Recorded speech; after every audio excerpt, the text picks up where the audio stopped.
السلام علیکم بچوں، تو کیسے ہیں آپ سب؟ آئیے اس ویڈیو میں سیکھیں کچھ اچھی عادات۔ عادت نمبر 1، جہاں کہیں بھی انتظار کرنا پڑے تو لائن میں کھڑے ہو کر انتظار کرنا چاہیے، چاہے وہ اسکول کی کینٹین ہو یا کوئی بس اسٹاپ۔ عادت نمبر 2، جب استانی صاحبہ پڑھا رہی ہوں تو بہت توجہ سے سننا چاہیے۔ اگر راستے میں کوئی بزرگ یا ضعیف کوئی سامان یا بوجھ اٹھائے نظر آئے تو ان کی مدد ضرور کرنی چاہیے۔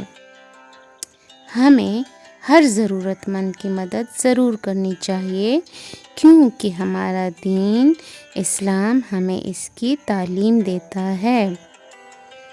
وقت پر سونا اور وقت پر اٹھنا